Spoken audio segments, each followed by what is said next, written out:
रित रित रित जम तरित रित तारि तरित जम तरि तरित जम तारि तरित जम तरि तरित जम ता कुतन कुतक ता कुतन कुतक तन कुदिन कुतक ता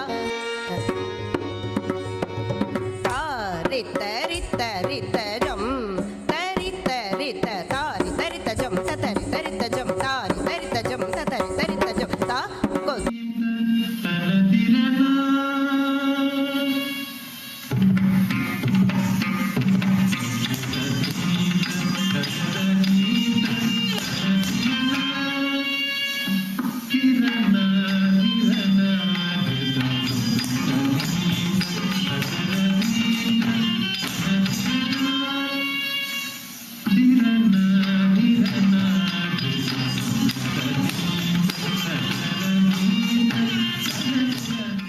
नमस्कार, मैं Manjari Pandey, founder director Manjee's institute of music and fine arts Lucknow से। मेरे 4 इंस्टीट्यूट्स हैं लखनऊ में, और अगर मैं कहूँ तो श्री ज्ञानेंद्र दत्त वाजपेयी जी की वजह से है, क्योंकि मैं उनकी स्टूडेंट रही। मैंने उन्हीं के अंडर में मैंने भरतनाट्यम की पूरी शिक्षा ली। मैं एक ऐसी लड़की थी जिसको बिल्कुल भी डांस नहीं आता था, जिसको बहुत डर लगता था डांस से, और मैंने 32 साल की उम्र से सीखना शुरू किया। ये भी अपने आप में अचीवमेंट था, क्योंकि मेरे 2 बेटे हो चुके थे। उसके बाद मैंने उनके साथ में शिक्षा मैंने लेनी शुरू की।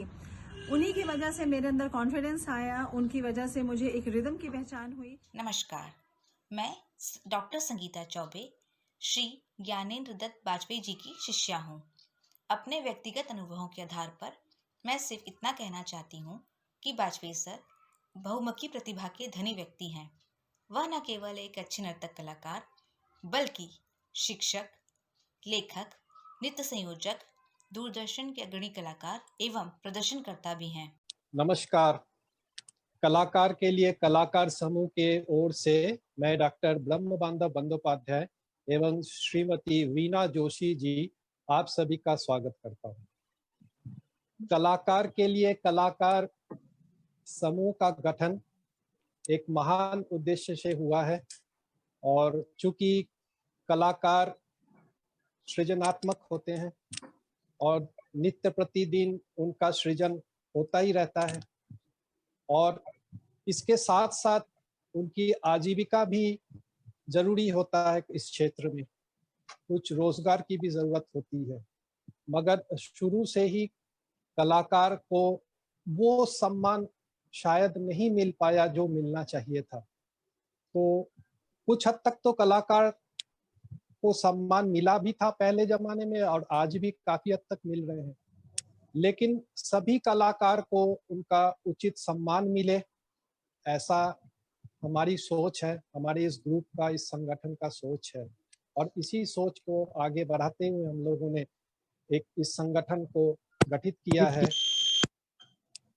और इस संगठन के माध्यम से हमारी कोशिश रहती है और रहेगी भी कि सभी कलाकार को हम साथ में लेके आगे चलें, आगे बढ़े, यथा योग्य सम्मान मिले सभी कलाकारों का। तो इस श्रृंखला के अंदर हम लोगों ने एक वार्तालाप की श्रृंखला आरंभ किया है, जिससे एक दूसरे कलाकारों से हम भली भांति परिचित हो सके, कलाकार अपने मन की भावना को जागृत कर सके इस संगठन के माध्यम से। तो इसी उद्देश्य से हमने ये गठित किया है। आज हमारे संगठन का सौभाग्य है कि सुप्रसिद्ध भरतनाट्यम के विख्यात कह लीजिए, सुप्रसिद्ध कह लीजिए, प्रकांड विद्वान हैं, भरतनाट्यम के नर्तक एवं प्रोफेसर, भातखंडे विश्वविद्यालय लखनऊ के प्रोफेसर हैं, डॉक्टर ज्ञानेंद्र वाजपेयी जी। मैं उनका संस्था की ओर से मैं स्वागत करता हूँ। वाजपेयी जी, ज्ञानेंद्र वाजपेयी जी, मैं आपका स्वागत करता हूँ। बहुत बहुत स्वागत है आपका। बहुत बहुत धन्यवाद। आपने अपना अमूल्य समय हम लोगों को दिया, इसके लिए आपको बहुत बहुत धन्यवाद। जी सर। कुछ बातें शुरू करने से पहले हम ये जानना चाहेंगे कि भारत में कई नृत्य शैलियाँ प्रचलित हैं, जिसमें भरतनाट्यम एक है, और ख़ास तौर से ये दाक्षिणात्य शैली है। तो कैसे आपका रुझान इस तरफ हुआ बचपन से लेके और अब तक की, मतलब जो सफ़र रहा आपका, उसके विषय में थोड़ी-सी कुछ प्रकाश डालिए?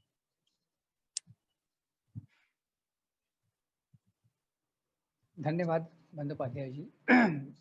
बहुत अच्छा सवाल है ये, और ये सवाल मुझसे हर बार पूछा जाता है, हर जगह जी, पूछा जाता है जी, मेरे जी, सभी साक्षात्कारों में कि मैं लखनऊ से हूँ तो मैं कथक मैंने क्यों नहीं सीखा। जी,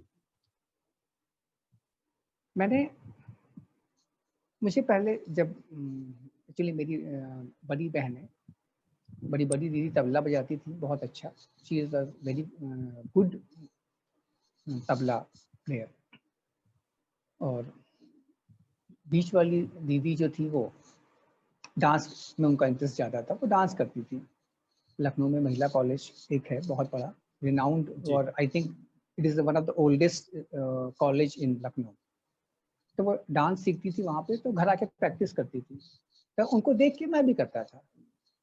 क्या स्टाइल है क्या है, मुझे पता नहीं, मतलब 4-5 साल की उम्र रही होगी, जो भी वो करती थी उनको कॉपी करता था।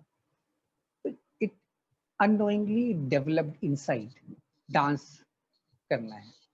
जी, क्योंकि मैं ब्राह्मण परिवार से हूँ एक, और वो भी कानिकुल ब्राह्मण, जहाँ पे मतलब मेरे फैमिली थोड़ी लिबरल थी, तो ये था कि लड़कियां, हाँ स्कूल में एक विषय है तो तबला सीख लिया, डांस सीख लिया, लेकिन बस सिलेबस तक सीमित था।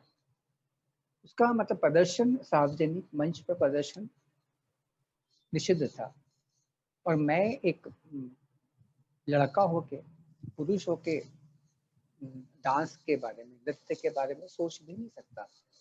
जी, इतनी मतलब आज़ादी हमें नहीं थी।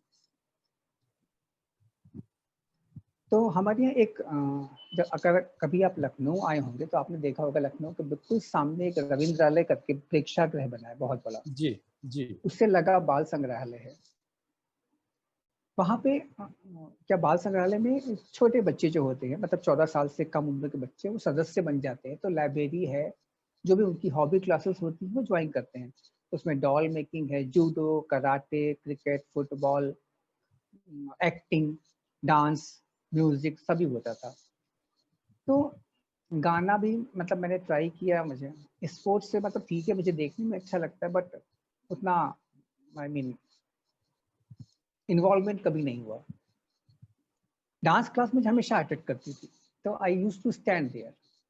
तो वो एक काले काले बिल्कुल लंबे चौड़े गुरुजी सिखाते थे, वो तई या तई तई तई ताम तई या।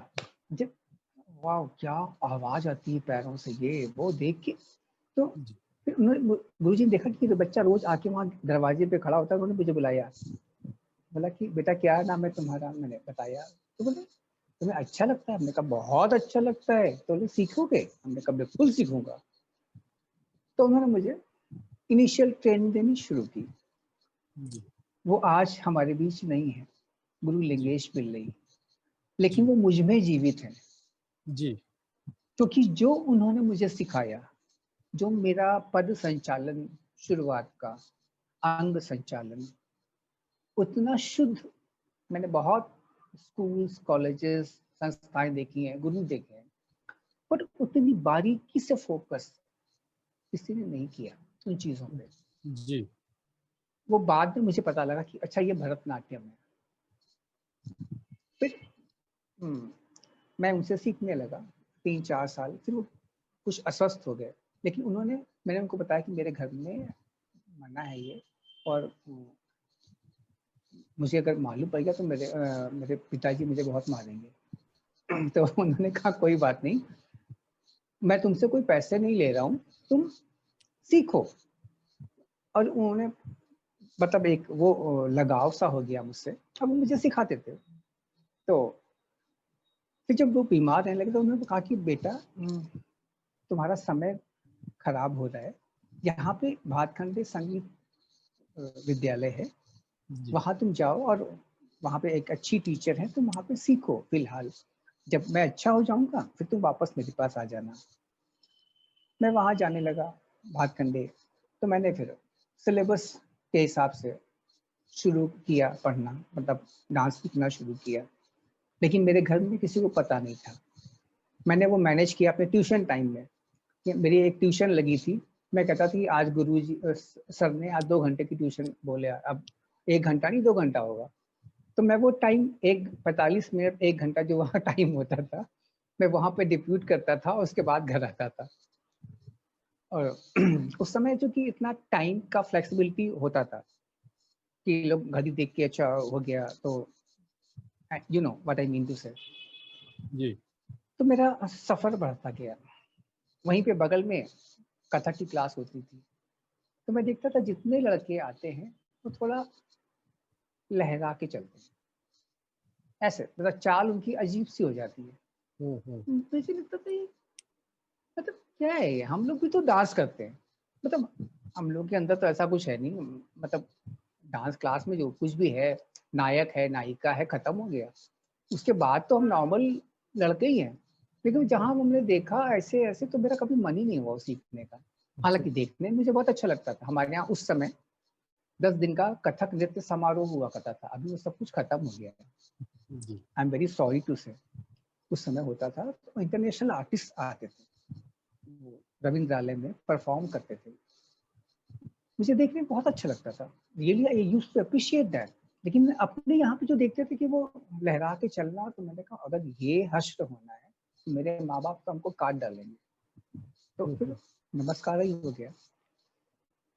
फिर मैंने यहाँ से डिप्लोमा 6 साल का किया। जी फाइनल ईयर में गुरु सरोजा वैद्यनाथन हमारा एग्जाम लेने आई। उन्होंने कहा, तो शी टोल्ड मी कि you are a fire, you know that.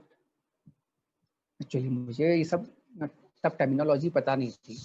In fact ये बात है 80 नहीं 91 की। She told me you are a fire on stage. और आज के जमाने में मेल डांसर्स बहुत कम है, तुम बहुत ग्रो कर सकते हो, बट तुम्हें लखनऊ से बाहर निकलना है। मैंने कहा कि मैं नहीं जा सकता। तो मैंने उनको अपनी बात बताई, तो वही सोच लो बेटा, यहाँ पे रहोगे तो सड़ जाओगे। खैर फिर हम एक यहाँ पे एक हमने डांस स्कूल खोला। और उस जमाने में भातखंडे में भरतनाट्यम डिपार्टमेंट में जितने बच्चे होते थे उससे ज़्यादा बच्चे मेरे पास होते थे।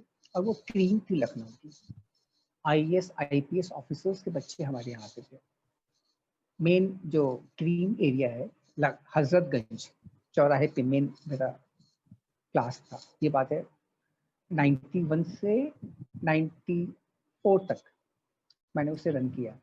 जी फिर अगले नेक्स्ट ईयर हमारी गुरुजी फिर एग्जाम लेने आई और उन्होंने फिर मुझे मेरे बारे में पूछताछ की। वो लड़का था पिछली बार हमारे थे एग्जाम लेने, वो कहाँ है? तो हमारे यहाँ बताया उन्होंने कि ऐसे ही तो बोले उसको बोलो मुझसे मिलने के लिए। और मैं यहाँ ठहरी हूँ फलाने होटल में। मैं गया उनसे मिलने के लिए, and that was my turning point my life. बहुत करीब 3-4 घंटे बात हुई, फिर मेरा डिसाइड हो गया कि now she is going to be my mentor. उन्होंने फिर मैं दिल्ली चला गया और उनके अंडर में उनका स्टाइल अडॉप्ट किया। आई मीन आप ये कह सकते हो कि मैंने ABCD दोबारा से शुरू की। और 6 महीने के अंदर मेरा अरंगेट्रम। अरंगेट्रम एक्चुअली तमिल वर्ड है। अरंग मीन्स मंच, एट्रम मीन्स असेंडिंग, चढ़ना। जी मतलब पहली मंच प्रस्तुति उनके उसमें हुई सानिध्य में। जी फिर उन्होंने मुझे इंट्रोड्यूस करना शुरू, कोणार्क, खजुराहो, ये वो, Chidambaram, Mysore, Natarajotsav. I used to perform nationwide India का कोई भी ऐसा फेस्टिवल नहीं होगा जहाँ मैंने परफॉर्म ना किया हो सोलो। फिर वो बोली ज्ञानेंद्र चल नहीं पाएगा, तुम लखनऊ आते हो जाते हो, आते हो जाते हो, एक काम करो तुम दिल्ली शिफ्ट हो जाओ परमानेंटली। उस समय तक मेरी शादी नहीं हुई थी। तो जी मैंने कहा मैम मेरे घर में प्रॉब्लम है, हम मतलब बहनों की शादी हो गई है, हम 2 भाई हैं, मेरी मदर बीमार रहती है और so I need to take care of हर।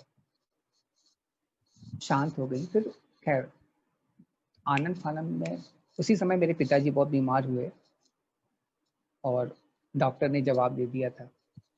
तो ये हुआ कि अब कैसे भी इनका मतलब मैं बलि का बकरा बन जाऊं और पिताजी मेरे बहू का मुंह देख ले। मेरी शादी हो गई, 1 साल में मेरी बेटी हो गई और मैं दिल्ली चला गया। उस समय तक मेरे छोटे भाई की मैरिज हो गई थी। I never turn back. मैंने 5 सालों में मैंने पूरी दुनिया में परफॉर्म किया। जी 2005 सॉरी 2000 में मुझे खैरागढ़ यूनिवर्सिटी से ऑफर आया जी एज ए लेक्चरर। मैंने 4.5 साल 5 साल वहाँ पे काम किया। बट वहाँ पे अभी तो बहुत डेवलप हो गया है, उस समय बहुत छोटी सी जगह थी।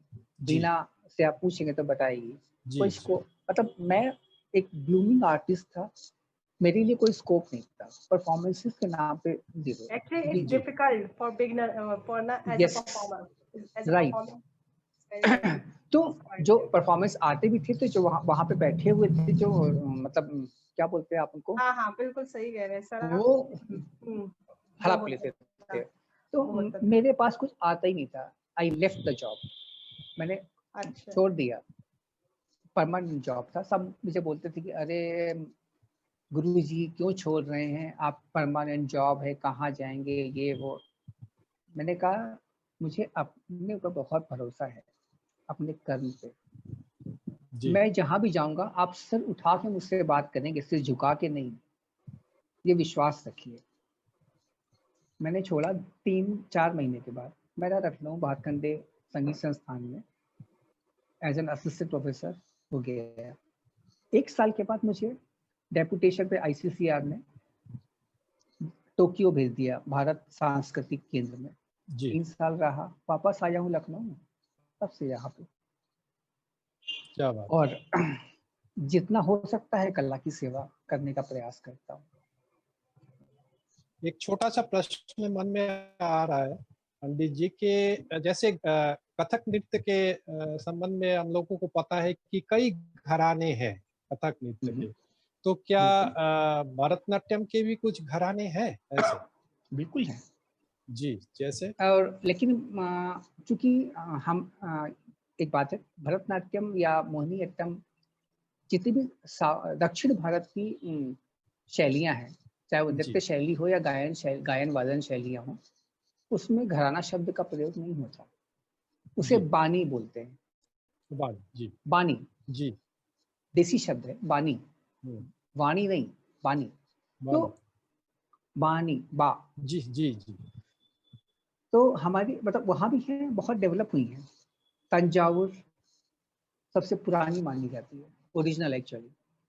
पंडानाल्लूर, मेलात्तूर, मैसूर, कलामंडलम जो केरल में है, कला जी। क्षेत्र, वरूर।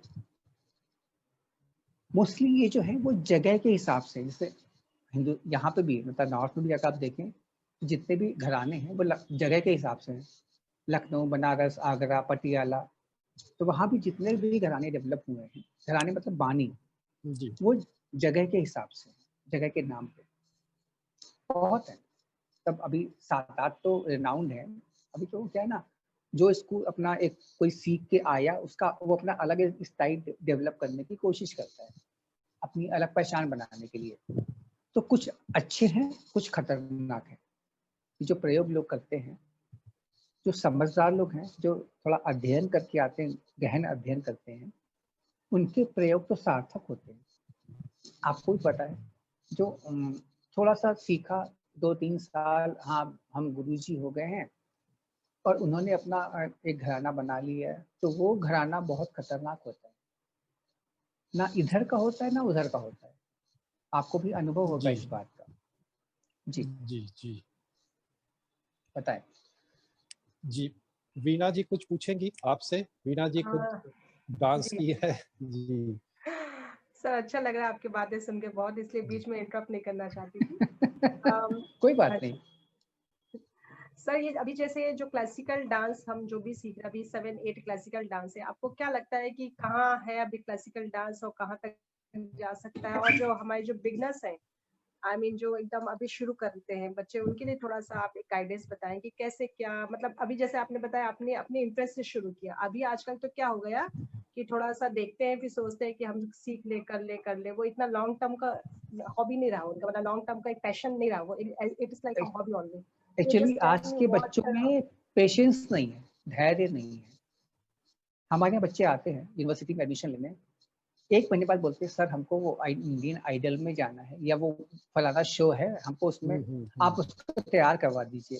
तो हम कहते हैं बच्चे वो ये मतलब ऐसा नहीं है रेसिपी की रणवीर बरार ने बताया, आपने यूट्यूब देखा और बना के पेस्ट कर लिया, नहीं। It takes time.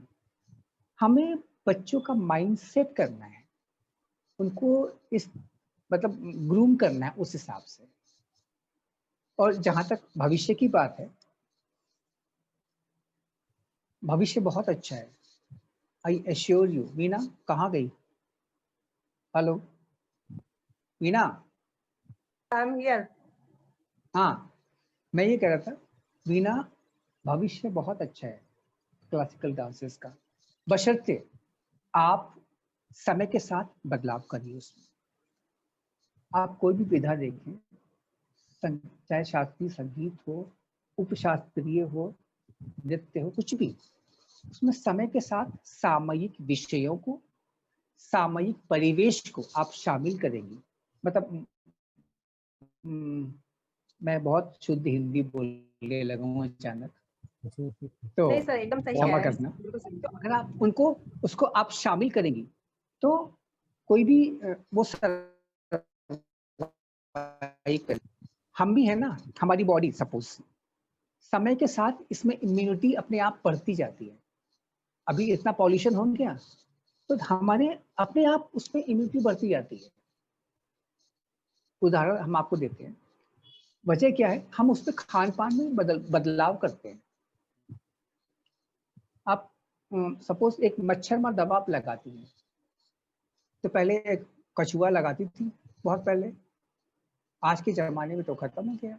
फिर कछुआ वालों ने बोला कि नहीं ये लाल वाली लगाइए ज्यादा इफेक्टिव है, वो भी खत्म हो गया। फिर वो एक अगरबत्ती आई वो लगाइए, फिर ये लिक्विड आया, फिर वो इसका और एडवांस फार्मूला, फिर और एडवांस।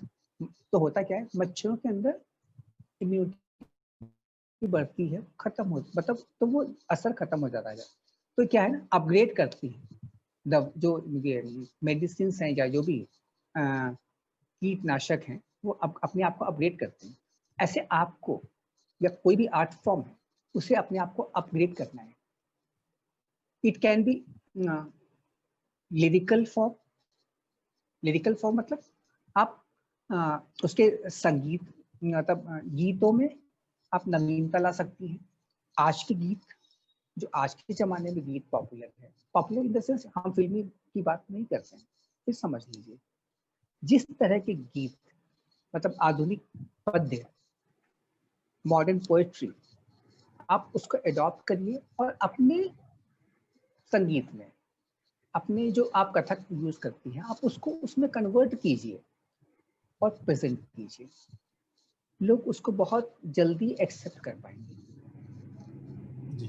अब वो जो अनारकली का जो स्टाइल था कॉस्ट्यूम का, या 80 कली का लहंगा था, आजकल ये इनप्रैक्टिकल हो गया है। वजह क्या है, कैरी करना मुश्किल है, मेंटेन करना मुश्किल है। तो आज क्या मटेरियल अवेलेबल है इजीली, बच्चे क्या इजीली कैरी कर सकते हैं आप। और ज्वेलरी, पहले तो कुंदन का सेट ही पहनते थे, आजकल आप कितनों को देखती हैं कुंदन का सेट पहने हुए?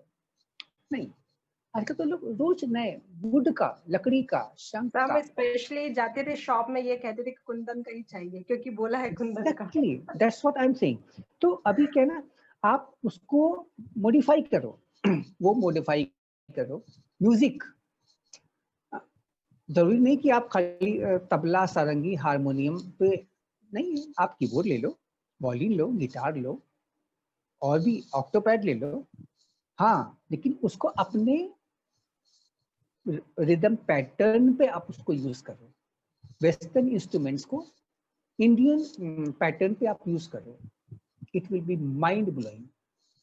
मैंने बहुत सारे एक्सपेरिमेंट किए हैं, अभी जैसे मौका मिला जैसे तो जी, हम जी, तुम्हें बताइए। दिखाएंगे। मैं जापान में था, मैंने बाली डांस के साथ डुएट किया। Can you believe it? बहुत सुंदर। जी पूरा बैले किया है। शिवा पार्वती, पार्वती बाली की थी, शिवा लखनऊ का, मतलब इंडिया का था। म्यूजिक इंडियन एंड बाली दोनों का फ्यूजन था। मैंने जापानीज स्टोरी एक बैले किया था जापान में। जापानीज स्टोरी थी बहुत पॉपुलर, कोंकीची। अभी मतलब देखोगी यूट्यूब में, उसका वीडियो है। Japanese story, Japanese musical instrument, but Indian ragas on that. Shakuhachi, मतलब flute, Japanese flute, koto, Japanese वीणा, बट उसमें इंडियन राग बज रहे थे। और मैं प्योर इंडियन कॉस्ट्यूम में, धोती समझती हूँ ना, धोती जो गांव में पहनते हैं, जी जी वो पहन के मैं कर रहा था। और इट वाज मतलब सुपर हिट। मैंने कम से कम उसके 400 शो किए होंगे अपने इतने पीरियड में। इतना वो हाई डिमांड में था वो क्या बात है जापान सर। में। सॉरी। तो मेरा कहने का मतलब ये है कि you have to upgrade yourself. ये कोई भी आर्ट फॉर्म तब मरती है जब हम समय के साथ अपने आप को अपग्रेड नहीं कर, या वो आर्ट फॉर्म अपने आप को अपग्रेड नहीं कर पाती है। पंडित जी, भाव एवं रस ये संगीत एक एवं नृत्य के मूल स्रोत है। भाव एवं रस, तो आप क्या सोचते हैं इस विषय में कि ये आज के कलाकार इतना इस पे वेट देते हैं, अहमियत देते हैं इसको? पहले तो मैं दो शब्द, भाव और रस, जी इनके बारे में बताना चाहूंगा। जी जरूर। भाव वो है ना जो आप अपनी गायकी में करते हैं, जी जो हम अपने नृत्य में प्रस्तुत करते हैं। जी रस क्या है? रस क्या है? जो रसिक के अंदर उतरता है, जी दैट इज रस। हम रस प्रस्तुत नहीं करते, ये बहुत बड़ा मिसकॉन्सेप्शन है, बहुत बड़ी गलतफहमी है लोगों को कि हम रस प्रस्तुत कर रहे हैं। नहीं, आप रस प्रस्तुत कर ही नहीं सकते। हम खाली भाव प्रस्तुत करते हैं। अगर आप नाट्यशास्त्र का वो हिस्सा पढ़े जी तो आपको ये जी समझ सर, में आएगा। बिल्कुल बिल्कुल बिल्कुल सर, हाँ, पढ़ाएंगे। तो क्या है ना, हम खाली भाव प्रस्तुत करते हैं, और वो भी मतलब बहुत लोग कहते हैं कि मैं फील करो, डांस सिखाते कहेंगे अरे फील करो फील करो। That is very wrong, very impractical. पूछिए क्यों? आप एक समय में आप दुख, विरोध का, कंठिता नायिका का आप वो कर रहे हैं, दूसरे, और तुरंत उसके नेक्स्ट सीन में 1 सेकेंड के बाद आपको श्रृंगार नायिका का करना है, जी जी पाशक सज्जा नायिका का। आप जी अगर महसूस करेंगे, फील करेंगे उस चीज को, तो आप अपने, क्योंकि फील करना यहाँ से आता है, माइंड से। अगर आप फील करेंगे तो तुरंत आपका माइंड ट्रांसफॉर्म नहीं हो सकता, इट टेक्स टाइम। हम्म। मतलब आप बहुत रो रहे हैं,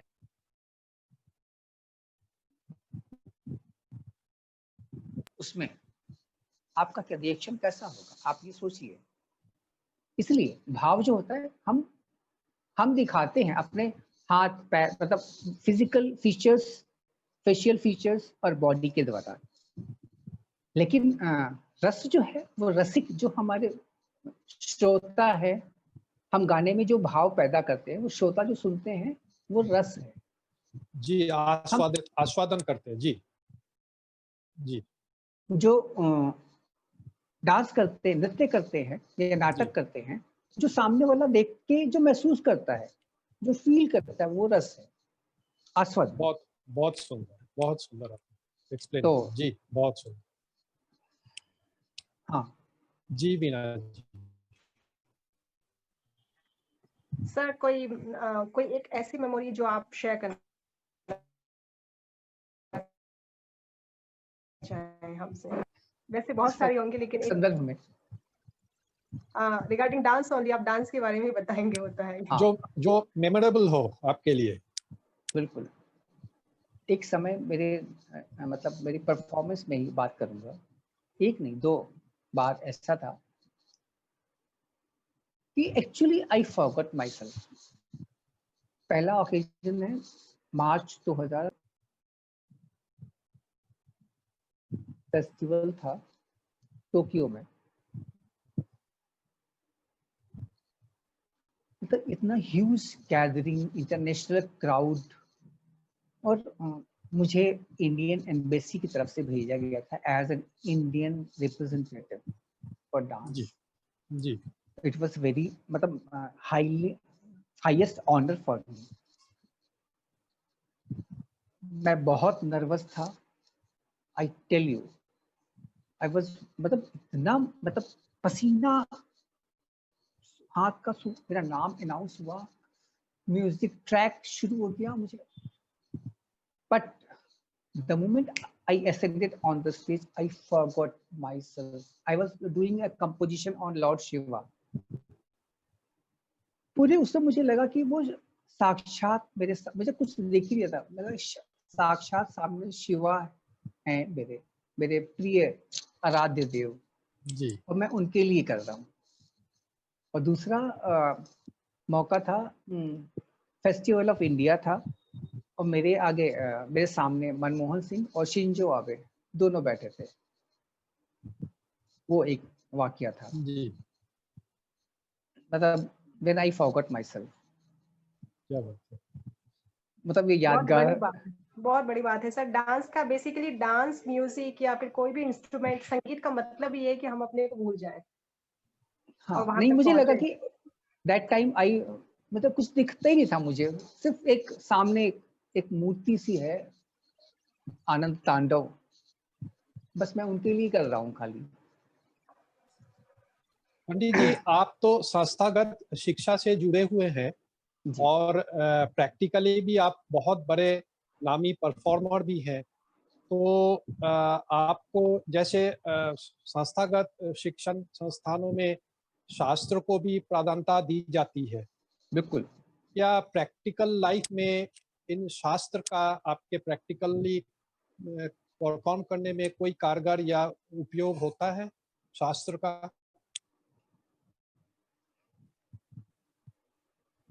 शुरुआत में तो होता था, मैं बताऊं, जी, अभी ये कम होता जा रहा है, क्योंकि शास्त्र अगर नहीं, कुछ पोर्शन तो मैंने कहा 50-50, अगर हम पूरा शास्त्र को अगर फॉलो करेंगे तो ये कला सरवाइव नहीं कर पाएगी और आम जन तक नहीं पहुंच जी, पाएगी। इसीलिए आज टेक्निकली भरतनाट्यम में तमिल रचनाएं ही प्रयोग होनी चाहिए, अच्छा, कर्नाटक संगीत ही प्रयोग होना चाहिए।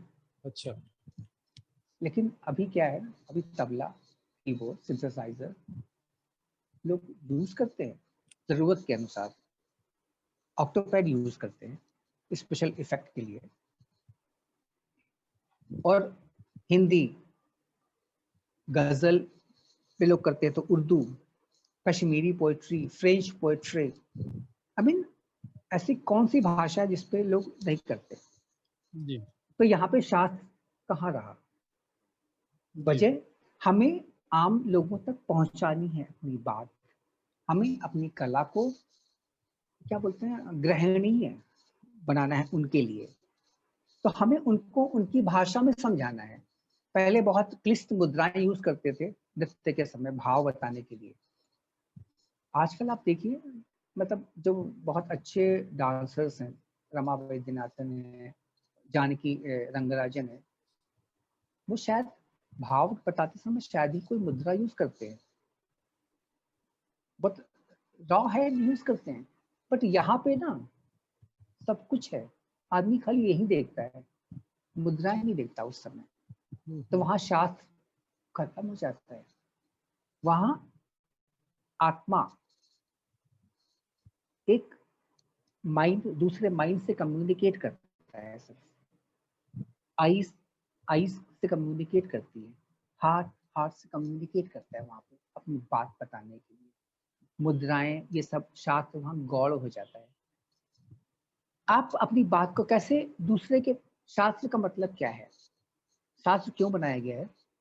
हमें अपनी बात दूसरे को पहुंचाने के लिए। पुराने जमाने में जो राजा महाराजा जितने भी होते थे वो नृत्य संगीत में प्रवीण होते थे, जी उनको शिक्षा दी जाती थी। आज के जमाने में जो श्रोता आते हैं ऑडिटोरियम में, आपको ही पता है वो कितने मतलब संगीत के गहराई या बारीकियां कितने को पता होती है? बिल्कुल, शायद 10 लोगों को, जी 10% लोगों को, 10% ज्यादा हो गया मेरे हिसाब से। वो आते हैं इसलिए क्योंकि उनको आपके गाने का स्टाइल पसंद है, आप उनके मन पसंद की रचनाएं सुनाते हो, उनका मतलब जो भी है, आई मीन थोड़ा फ्यूजन है, थोड़ा ये है वो है, इसलिए आते हैं। आज के जमाने में कौशिकी चक्रवर्ती क्यों फेमस है, आप बताइए? यंग जनरेशन जिनको म्यूजिक से मतलब ही नहीं है, वो क्यों जाते हैं? उनके शक्ल देखने नहीं जाते, उनको गाना पसंद है उनका। मतलब गाने का स्टाइल जो मतलब द्रुत लय में जो अलाप तान बोल अलाप करती है, और जो उनके साथ ऑर्केस्ट्रा होता है वो rich high class, that is. और उनके मैंने देखा है, हमारी अभी आई थी, उनके ऑर्केस्ट्रा में कीबोर्ड भी है, ऑक्टोपैड भी है, वायलिन भी है। हिंदुस्तानी संगीत पे तो इतने इंस्ट्रूमेंट होते ही नहीं थे कभी। एक हारमोनियम होता था या सारंगी होती थी, सारंगी होता था, जी जी। अभी तो उनके मतलब वो आई थी हमारे यहाँ पिछले साल, मेरे ख्याल से 8 या 9 इंस्ट्रूमेंट थे उनके साथ में। That is the thing. हमें मतलब उनको पता है हाउ टू रीच ऑडियंस, अपनी बात अपनी चीज उन तक कैसे पहुंचानी है, what is the best way. जिस दिन हम ये समझ जाते हैं हम सक्सेसफुल हो जाते हैं, जो नहीं समझ पाता है वो सक्सेसफुल नहीं हो पाता है। जी जी। पंडित जी, एक सवाल मन में आ रहा है बोलिए। कि हमारे भारतीय संगीत और नृत्य ये शाश्वत है, पूरी तरह से शाश्वत है, बिल्कुल। तो इसको आप किस तरह से फील करते हैं? आपने एक लंबा अनुभव अभी आपका हो चुका है, काफी लंबा आप प्रदर्शन कर चुके हैं, तो काफी अनुभव आपको रहा होगा इस विषय में। मैंने शायद इसका सवाल आपका वही है, बट पैकिंग दूसरी है। मैंने अभी वीना जी को वही बात कही थी, इसका भविष्य बहुत उज्जवल है और ये ऐसे ही रहेगा, बना रहेगा और विस्तार होगा इसका, विश्वास मानिए मेरा। बशर्ते हम इसमें हम अपने आप को, अपने संगीत को, अपने नृत्य को, जो भी है समय के साथ अपग्रेड करते रहें। कोई इसमें दो राय नहीं है कि इसका भविष्य बहुत, क्योंकि हमारे संगीत में, हमारे नृत्य में जो बातें हैं वो विश्व के किसी संगीत में नहीं, ये आपको भी पता है। पंडित जी, कहीं मन में ये आता है कि हम लोग एक्सपेरिमेंट करते करते कहीं ओरिजिनलिटी को तो भूल नहीं रहे हैं? नहीं, वो कहाँ पे होता है? मैंने आपको पहले बताया कि जहाँ पे नौसिखिए लोग एक्सपेरिमेंट करते हैं जी, वहां पे खतरनाक होता है ये। जहाँ पे जी, जो मर्मज्ञ होते हैं, जिन्होंने शास्त्र का भी अध्ययन किया है और जिन्होंने बाकायदा तालीम ली है, जी, अगर वो प्रयोग करते हैं तो वो एक नियमबद्ध, एक प्रारूप में, एक फॉर्मेट में होता है, जिससे उसकी शास्त्रीयता बनी रहती है। हमने क्या बताया, अभी डांस में जितने भी प्रयोग हो रहे हैं उससे उनकी शास्त्रीयता भंग नहीं हो रही है। जी, वो शास्त्रीयता के सारे प्रारूपों को, सारे फॉर्मेट को फॉलो करते हैं, खड़े उतरते हैं। जी, पर ये है उन्होंने कुछ बंधनों को तोड़ दिया है, खोल दिया है कहीं से, जहाँ जी, पे जिनका जरूरत नहीं है, जिनके बिना काम चल सकता है, उन्होंने उनको हटा दिया है बस। जैसे हम अपने घर में कुछ फालतू सामान होता है, हम उसको हटा देते हैं, तो जी ऐसे उन्होंने भी जो आज कभी उपयोगी था हमारे लिए, आज हमारे लिए यूजफुल नहीं है, हम उसको हटा देते हैं। ऐसे ही उन्होंने वो जो आज अपने को अपडेट कर रहे हैं, उन्होंने भी ऐसे ही अपने उन रूल्स को हटा दिया जो आज के जमाने में यूजफुल नहीं है, उपयोगी नहीं है, तो वो जी इसलिए पॉपुलर हो रहा है। जी अब ये जो आते हैं ना डांस शोज बहुत सारे, मुझे तो नाम याद नहीं, आ जाना चाहिए, जो भी पता नहीं, मैं उसमें कभी कभी देखता हूँ कितने टैलेंटेड बच्चे आते हैं, हालांकि वो 5 मिनट 6 मिनट पर उन्होंने कितना मेहनत, लेकिन लगता है फिर देख के कि उन्होंने उन चीजों को एडॉप्ट किया आज के जमाने के हिसाब से। अगर कथक है तो वो कथक ही है, वो कहीं से कुचिपुड़ी या हिप हॉप नहीं लगता, वो कथक ही लगता है। उन्होंने अगर हिप हॉप के मूवमेंट लिए हैं या कंटेम्प्रेरी डांस के मूवमेंट लिए हैं, तो उन्होंने कथक की स्टाइल में उसको मॉडिफाई किया है पहले। आज बहुत सारे मतलब भरतनाट्यम के डांसर्स भी मतलब कंटेम्प्रेरी या बैले के बहुत सारे मूवमेंट्स, ओडिसी के बहुत सारे मूवमेंट्स लेते हैं, बट उनको मॉडिफाई करते हैं भरतनाट्यम स्टाइल में, तब उनको वो प्रेजेंट करते हैं। जी जी जी एक बात और कहना चाहूँगा, और आजकल एक अंधी भेड़चाल चल चुकी है, फलानी ने बहुत अच्छा डांस किया है तो उसका as it is photocopy करना है। जी होता क्या है ना, जैसे मैं अपनी बात करूं या मैं जिनको जानता हूं, अगर आप बारीकी से देखें तो उन्होंने उनके कुछ सेट मूवमेंट्स होते हैं जो उनकी बॉडी को, उनकी हाइट, वेट और फिगर के हिसाब से सूट करते हैं। वो उनको एक अपना ट्रेडमार्क बना लेते हैं, उनको बहुत अच्छे से प्रैक्टिस करते हैं, तो वो उन पे सूट करते हैं। हम फोटो कॉपी करेंगे तो हम पे सूट नहीं करेंगे, क्योंकि हमारा फिगर नहीं है, हमारा बिल्कुल वेट, हमारा पॉश, जो मतलब बॉडी का जो बिल्डअप है उस हिसाब से नहीं। जैसे बहुत सारे सिंगर्स हैं, आपको पता है, उनके कुछ पेट रागाज होते हैं, जी उन्हीं को वो गाते हैं, मतलब उनको या उनके थोड़ा आसपास के राग गाते हैं, जहाँ पे जो उनको सूट करते हैं, उनकी वॉइस को, जिसमें वो जी कंफर्टेबल जोन में रहते हैं जब जी गाते समय। जी ऐसा ही होता है। तो जब वो लोग कॉपी करते हैं फोटो कॉपी, तो वो बहुत खतरनाक होता है। जी जी पंडित जी, जैसे आप किसी भी नृत्य शैली के लिए बॉडी फिटनेस की तो बहुत भूमिका है, तो बिल्कुल। क्या आपको भी अभी अलग से कुछ फिटनेस की एक्सरसाइजेस करनी पड़ती है? डॉक्टर साहब, 5 घंटे डांस करने के बाद क्लास जी, में बच्चों के साथ, क्या आपको लगता है वो कि अपने मेरे आप में अंदर हो जाता है। जी इतना मतलब दम बचता होगा कि मैं बॉडी फिटनेस के लिए जिम जाऊं? जी नहीं, नहीं, मैंने कुछ नहीं किया। मैंने देखता नहीं हूँ नहीं, कि सही, आप आपका सवाल सही है, और क्योंकि लोग जाते इतने हैं। उसमें फ्लेक्सिबिलिटी रहती है, तो क्या वो जिज्ञासा मन में आती है कि क्या वो लोग अलग से कुछ फिटनेस करते हैं या नहीं, सिर्फ? अगर रेगुलर प्रैक्टिस करते हैं तो उसका जरूरत ही नहीं है। जी अगर आप जी कंटिन्यूअसली प्रैक्टिस करते हैं तो आपको कुछ एक्स्ट्रा उसके लिए करने का जरूरत कभी नहीं है, आपका बॉडी वैसे ही फ्लेक्सिबल रहेगा। जी वीना जी का कुछ सवाल होगा, क्योंकि हाँ, एक वीना जी। सबसे इम्पोर्टेंट है सर क्वेश्चन। जी सभी ऐसे कहते हैं कि संगीतकार जो होते हैं वो बनाए नहीं जाते, बने होते हैं, मतलब वो अंदर से उनके होता है। मैं ये प्रश्न पूछना चाहती हूँ कि जो जैसे कोई सीखना चाहता है, वो बिगनर होगा, उसको तो पता नहीं होगा कि मतलब मेरी क्या बीइंग है, लेकिन एज अ हॉबी वो स्टार्ट करेगा। तो ठीक जो है, संगीतकार बनाए जाते हैं या मतलब वो बने होते हैं, उसके ऊपर थोड़ा सा बताएं, थोड़ा सा। संगीतकार। दो बातें होती हैं, ये बात सही है, कुछ पैदाइशी कलाकार होते हैं, मतलब भगवान की देन होती है उनके अंदर, और कुछ होते हैं जिनके अंदर जिद होती है कि हमें करना है, और कर लेते हैं। कुछ होते हैं जिनके अंदर कुछ भी नहीं होता है और जिद होती है, वो कुछ भी नहीं कर पाते। मेरे क्लास में ऐसे उदाहरण हैं, मैंने उससे कहा बेटा you can be very good in acting, modelling, भगवान ने तुमको अच्छी शक्ल सूरत दी है, अच्छा फिगर दिया है, और मतलब सब कुछ है तुम्हारे पास, पूरा फुल मटेरियल है, डांस तुम्हारे लिए नहीं है, तुमको रिदम सेंस नहीं है, छोड़ दो। नहीं, जिद है। जब वो एक क्लास में 4 बार फेल होते हैं तो खुद भी छोड़ देते हैं।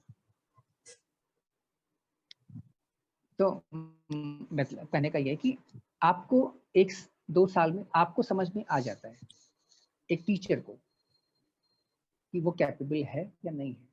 आप उसका काउंसलिंग करो। मतलब हम इसलिए नहीं बोल रहे हैं, मतलब हम गवर्नमेंट इंस्टीट्यूट में है, I can afford, but private institute वाले अफोर्ड नहीं कर सकते, सॉरी, ये फैक्ट है भाई। उनका अगर बोलेंगे नहीं नहीं तुम नहीं कर सकते, तुम जाओ, तो बच्चे चले जाएंगे, तो मतलब they can't afford, but fact यही है। ठीक है, मतलब हम अपनी पूरी कोशिश करते हैं लास्ट मोमेंट तक, नहीं बेटा थोड़ा प्रैक्टिस और करो, इसको ऐसे करो। अपने यहाँ भी बीइंग मतलब गवर्नमेंट इंस्टीट्यूट में पूरा कोशिश करता हूँ। अब जब वो तिल में तेल निकल ही रहा है तो हम क्या कर सकते हैं? तो एक लिमिट होती है, उसके बाद उनको भी समझ में आ जाता है। और जो समझदार होते हैं वो मैंने बताया कि बेटा तुम एक्टिंग में चले जाओ, फिर मैं उनको रिकमेंड भी कर देता हूँ। मतलब कुछ हमारे फ्रेंड्स हैं जिनके थिएटर ग्रुप्स चलते हैं, वहाँ भेज देता हूँ। They are doing well actually, वो उसमें अच्छा कर रहे हैं। खैर, लेकिन ये बात सही है कि जो ऊपर वाला देता है जिसको, तो उसके लिए हमको कुछ नहीं करना पड़ता है, बिल्कुल सही। खाली रास्ता बताना पड़ता है, दौड़ता है वो उस रास्ते पे।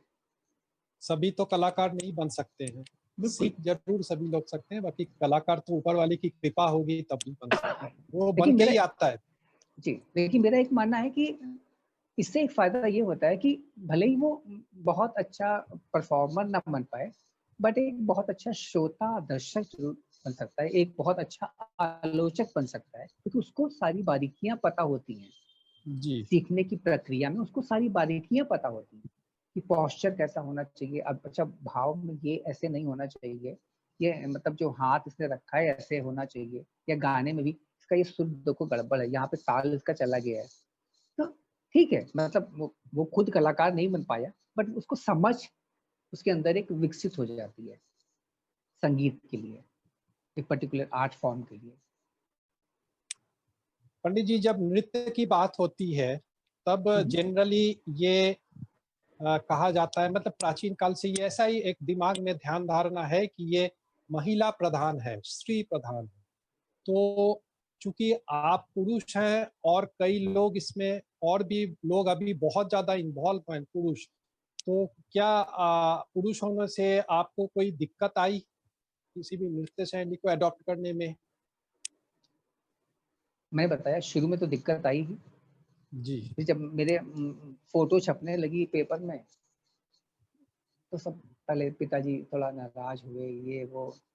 फिर उनके कुछ मित्रों ने समझाया कि देखिए ये इसमें कोई बुराई नहीं है, कोई बुरा काम नहीं कर रहा है, लोग तारीफ ही करते हैं फलाना ढमाका, अब जमाना बदल रहा है। और जहाँ तक बात है कि पुरुष प्रधान स्त्री प्रधान नृत्य, मुझे नहीं पता ये गलत फहमी जो है वो कहाँ से शुरू हुई। कथक में हमारे जो महाराज जी, बिरजू महाराज जी, देखिए भगवान कृष्ण महान नर्तक थे, भगवान शिव को लोग कहते कि वो उनसे नृत्य शुरुआत हुई है, तो ये स्त्री प्रधान कहाँ से हो गया? एक ये समाज स्त्री में का योगदान तो सॉरी एक मिनट, स्त्री का योगदान तो खाली लास्य के लिए था ना जी, पार्वती ने, मतलब खाली उनका योगदान लास्य के लिए था, बाकी तांडव पक्ष जितना है वो तो शिव के हिस्से का था। जी जी, तो उन्होंने की है। ताल, ताल मतलब क्या है? तांडव एंड लास्य। आप उनका 2 हाथ से अगर तबला बजाते हैं तो एक हाथ पुरुष होता है और एक स्त्री होता है, ऐसा मैंने पढ़ा है, कहीं कहीं सुना भी है कई लोगों के विद्वानों के मुंह से कि ताल जो है वो 2 शब्द है, मतलब तांडव और लास्य। तो इसलिए जो दाहिना है वो पुरुष मानते हैं और जो बायां है वो लास्य है। तो एक दूसरे के पूरक है। जी बिल्कुल। ये स्त्री प्रधान नहीं है, ये जी गलत जी। है। नहीं, मैंने इसलिए पूछा था क्योंकि ये समाज में एक जनरल लोग मतलब ऐसा हाँ मानते हैं समाज में, ये तो बिल्कुल, जी बिल्कुल। एग्री। टेंडेंसी है लोगों की। हाँ, हाँ जी जी सर ये एक बात बताएंगे कि जैसे अभी भी क्या है ना कि इतना मतलब डांस अभी जैसे कई सारे चैनल्स पे आ रहा है, वो किसी के ना किसी के थ्रू लोग उसको पॉपुलर हो रहा है, वो चाहे डांस का कोई भी फॉर्म हो।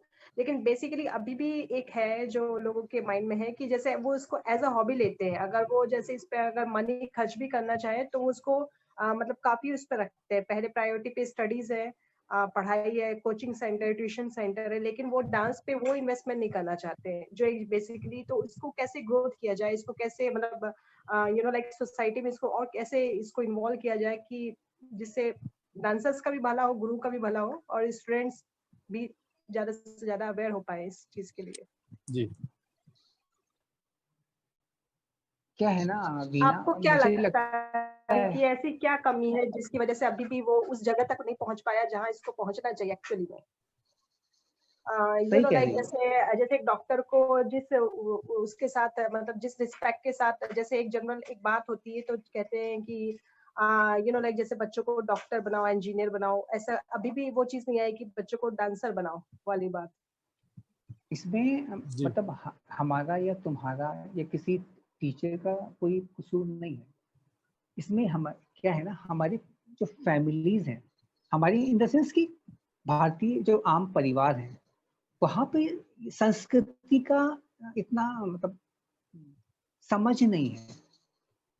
उनके अंदर वो हमारी संस्कृति का जो महत्व है उसकी इतनी समझ विकसित नहीं हो पाई है। हमारा जो भारतीय संगीत कितना मतलब रिच है, नृत्य कितना है, पेंटिंग है, उनको उन्हें लगता है कि कैरियर मतलब होता है ना कि बस डॉक्टर इंजीनियर बनो, वकील बनो, बस खत्म हो गया। उनको ये समझ नहीं आता कि पेंटर जो होता है वो बहुत ज्यादा कमा लेता है। एक मतलब एक पेंटिंग बनाई तो वो 50,000 की बिक सकती है उसकी, तो ये समझ में नहीं आता उनको। स्पोर्ट्स में कैरियर बच्चा कहेगा ना कि हमको खेल, मना कर देंगे, नहीं एग्जाम में पढ़ो। लेकिन जब वो बच्चा 1 करोड़ में उसकी नीलामी होती है आईपीएल में, मेरे सारे दुख दर्द दूर हो गए। क्यों?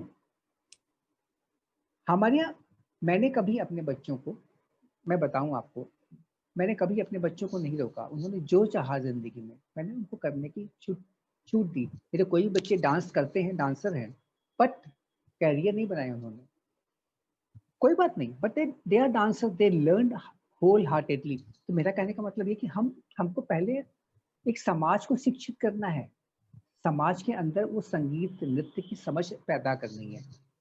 तो उसके लिए हमको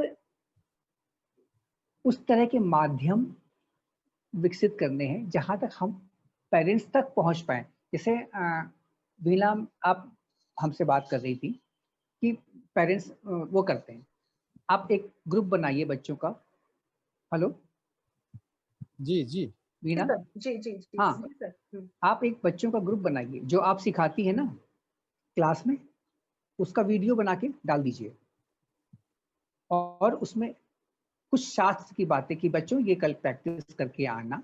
और उसमें क्या होता है, उनके पेरेंट्स, क्योंकि फोन नंबर पेरेंट्स का होता है, पेरेंट्स देखते हैं, अच्छा ओके फाइन, अच्छा मैम ये करती हूँ, वाह तो बहुत सुंदर लग रहा है, तो बहुत अच्छा है। आई एश्योर यू, दे कुछ समय के बाद पेरेंट्स खुद इंटरेस्ट लेने लगेंगे। पेरेंट्स खुद बोलेंगे बच्चों को, बच्चे बेटा प्रैक्टिस करो, जो मम्मी वो मैम ने सिखाया वो तो बहुत सुंदर कर रही थी, तुम कैसा कर रही दिखाओ करके। आप उस पे उस ग्रुप में हर बच्चे का प्रोग्रेस रिपोर्ट डालो कि फलानी तुम्हारा हाथ आज गड़बड़ था, ऐसे नहीं ऐसे होना चाहिए, तुमने आज ताल में ये गड़बड़ की फलाना। ऐसे मेरे पास भी, हमने भी ग्रुप बनाए हैं डिप्लोमा क्लासेस में। पेरेंट्स के ही नंबर हमारे पास होते हैं, पेरेंट्स पढ़ते हैं, उनकी एक्चुअली बच्चों के नाम से उनकी क्वेरीज आती हैं। सर ये तो प्रैक्टिस नहीं करती, इसके एग्जाम है ना, कोई बात नहीं, एग्जाम खत्म हो जाए उसके बाद कर लीजिए। या एग्जाम के टाइम बच्चा दिन भर तो पढ़ता नहीं है, आधा घंटा दे दीजिए उसको, उसका माइंड भी चेंज हो जाएगा, पढ़ाई भी कर लेगा। हाँ हाँ ठीक है sir. We need to convince them. Usually क्या होता है कि हॉबी, जब हम प्राइवेट क्लासेस में, या हमारे यहाँ भी होता है, पेरेंट्स और टीचर्स का कभी इंटरेक्शन होता ही नहीं है।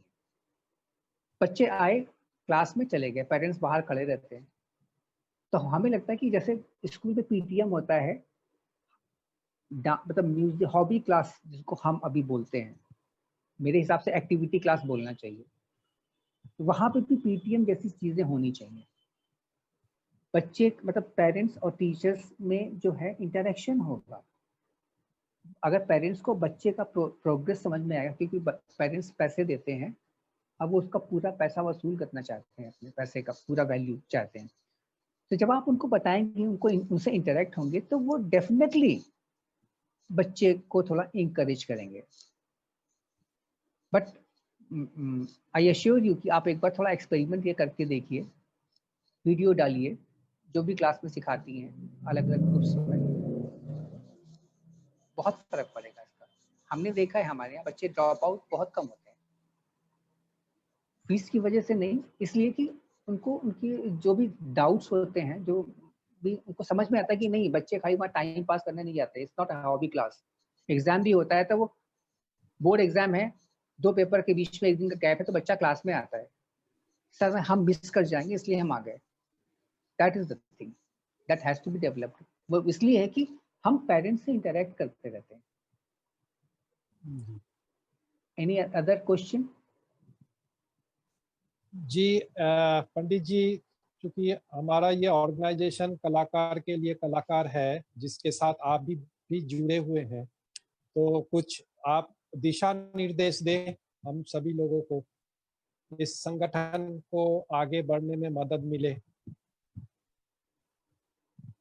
हम सबका सामूहिक प्रयास होना चाहिए पहले तो इसका विस्तार करने के लिए। जी। और मैंने अभी आज ही जोशी जी से एक प्रस्ताव रखा था, एक्चुअली मेरे मन में कई दिन से था, लेकिन हमारे यहाँ भी वही टॉपिक चल रहा है। अभी पूरा लाइन अप प्रोग्राम्स हैं 30 तारीख तक। उस बीच में मेरी बेटी का एंगेजमेंट भी है और उसका परीक्षा हमारे यहाँ होता है, हम लड़के के यहाँ भी जाके शगुन रखते हैं। तो घर में भी 2 फंक्शन है, भाग दौड़ है, तो मैं मतलब बात नहीं कर पा रहा था। आज जोशी जी का मतलब मैसेज आया तो हमने बात कर ली फोन पे। तो मेरा एक प्रस्ताव है कि अभी नवरात्रि है, 9 दिन जी, जी, क्या हम कोई छोटा मोटा म्यूजिक फेस्टिवल रख सकते हैं ऑनलाइन? जी, हमारे यहाँ सभी म्यूजिशियन हैं, जितने भी हैं अच्छे हैं। जी, अगर हर व्यक्ति एक दिन आधा पौन घंटा देगा तो हमें पूरा विश्वास है कि बहुत सक्सेसफुल होगा। बहुत अच्छा। जी, 9 दिन 9 कलाकार चाहिए हमें सर। जी सर, जी, बहुत अच्छा, बहुत बहुत सुंदर। और शायद हम लोग कल मिलने वाले हैं एक मीटिंग में, जी, जहाँ तक मुझे बताया गया था, मुझे पता नहीं अभी बात आपकी हुई है या नहीं। जी, तो जी, हम कल उसके बारे में विस्तार से चर्चा कर लेंगे। जी, बट मेरा ये क्योंकि हो गया, छोटे छोटे प्रोग्राम तो हम करते ही रहेंगे आगे भी, पर ये स्पेशल एक एनुअल साल में एक ही बार आती है दुर्गा पूजा 9 दिन का माँ के लिए, तो हम 9 दिन में अपने 9 कलाकारों को प्रस्तुत कर सकते हैं। क्या कहते हैं आप लोग? जी, बिल्कुल बिल्कुल। पंडित जी, अपने आपका विचार। सानिध्य मिला हमारे इस ग्रुप को, ये बहुत बड़ी बात है, हम लोगों के लिए बहुत बड़ी बात है। हम फील कर सकते हैं कि आप जैसे महान कलाकार का इतना बड़ा सहयोग मिल रहा है, ये हमारे लिए, हम सभी के लिए बहुत बड़ी बात है। तो अभी हम तो समय इतना कम है कि हम इस चर्चा को बहुत आगे तक ले जाना चाह रहे थे, मगर फिर कभी हम लोग बैठेंगे और चर्चा करेंगे, क्योंकि ये तो असीमित है और जितना करेंगे उतना गहराई में पहुंचते जाएंगे। जी, तो आज यहीं पे विराम दे रहे हैं पंडित जी। आपका बहुत बहुत मैं आभार, क्योंकि आप समय दिए, इतना व्यस्तता के बावजूद भी आपने समय दिया हम सभी को, तो आपको अनेक धन्यवाद पंडित जी। प्रणाम। धन्यवाद थैंक यू बंदोपाध्याय जी, धन्यवाद। थैंक यू धन्यवाद। Joshi ji, thank you Veena ji. Thank you sir. Pranam, my name is Dyumna Chabda and I'm a student of Angikam Dance Institute, and I've had the privilege of training and performing under Bajpai Sir's guidance quite a few times in the past 5 years. Sir's way of teaching allows one to inherit the technicalities of dance, which gives us the ability to produce it beautifully and accurately. various pieces like Jatishwaram, Shabdam, Varnam, and Tilnana, and the variety of Natya, Nrita, and Nritya has given me the chance to imbibe the nuances of Bharatanatyam and always seek an eye for intricacy in my own performance. I look forward to Sir's guidance in the future. Thank you. प्रणाम sir, मेरा नाम Anushka then है। मैंने आपकी workshop attend की थी। मुझे आपकी वर्कशॉप बहुत अच्छी लगी। मैं चाहती हूँ कि आप आगे भी वर्कशॉप लेते रहे, हमें बहुत कुछ नया दिखाते रहे और हम सीखते रहे। धन्यवाद सर।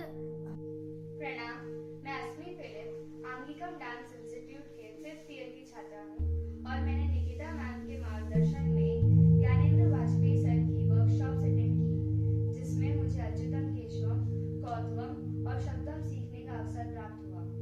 ज्ञानेंद्र वाजपेयी सर के निर्देशन में मैंने भरतनाट्यम की बारीकियों को समझा। सर का वर्कशॉप बहुत ही रुचिकर था। हम चाहते हैं कि वे भविष्य में भी हमें इसी तरह दिशा निर्देश देते रहें और हम उनके सानिध्य में भरतनाट्यम की बारीकियों को और समझ सकें। धन्यवाद। Pranam sir, my name is Nandini Terapanthi. I'm a student from Angikam Dance Institute. I was fortunate enough to attend your workshops in Jaipur. Through these live training sessions, I've been able to learn dance routines like Jatiswaram, Kautavam, Dhanashri Tilana, Achitam Keshwam, etc. Your interactive and engaging sessions have helped me to learn these routines quickly and were helpful in gaining confidence to do stage performances. We look forward to attend future workshops under you. Thank you. Namaskar sir, I am Disha Chaudhary from Angikam Institute. I've attended your previous classes and they have been really beneficial for me and they have helped me grow not only as a dancer but as a human being too. And I'm also looking forward to attend future classes with you. Thank you sir. नमस्कार, मेरा नाम अविशा चौड़िया है और मैं आंगिकम dance institute की छात्रा हूँ। मैं ज्ञानेंद्र वाजपेयी सर की अत्यंत आभारी हूँ कि उन्होंने हमेशा हमारे लिए समय निकाल के हमारे लिए विभिन्न प्रकार की वर्कशॉप्स का आयोजन किया। इन वर्कशॉप्स के माध्यम से हमें जतिस्वरम, शब्दम, कौतुकम जैसे विभिन्न प्रकार के भरतनाट्यम के नृत्य सीखने का अवसर मिला और मेरा आपसे यही आवेदन है कि आप हमें आपके सानिध्य में आगे भी और सीखने का अवसर दें। धन्यवाद। I'm Raghunandini Singh, student of Angikam Institute, and my guru